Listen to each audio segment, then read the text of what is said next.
Ulaelu on väike ettevõte, mis alustas 4 aastat tagasi. Algne mõte oli pakkuda inimestele teistmoodi väljas söögi tegemise võimalust, kui see Eesti mõistes traditsiooniliselt on olnud.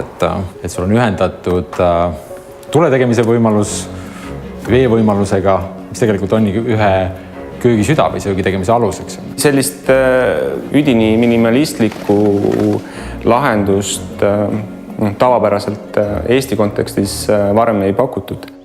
Kui me alguses alustasime, siis me eeldasime, et meie põhituruks on Skandinaavia, kuhu me tänaseks oleme müünud Soome 0, Rootsi 0, Taani mõningad.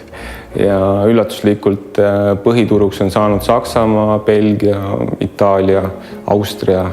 Ma arvan, et see oli kuskil teisel hooajal, kui toode oli juba sedavõrd valmis,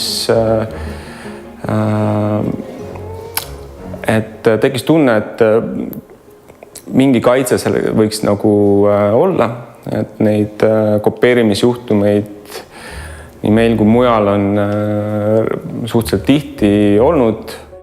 Euroopa Liidus disainilahenduse registreerimine tagab selle disaini omanikule ainuõiguse sellist disaini toota, turustada, importida, eksportida ja nii edasi kogu Euroopa Liidu territooriumil. Samuti on tal õigus esitada kahjunõue siis, kui keegi on tema loomingut kopeerinud. Meil on reaalselt olnud kasu 2 korral.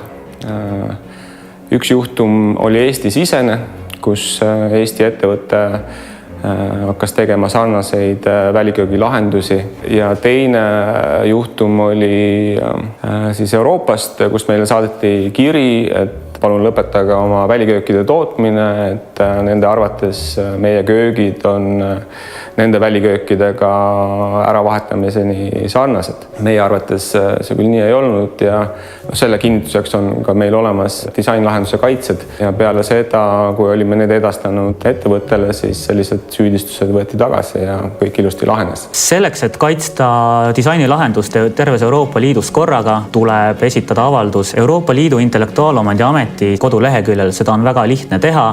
Loote endale sinna kasutajakonto, täidate avalduse, tasute lõivu ja teie disain saab registreeritud terves Euroopa Liidus.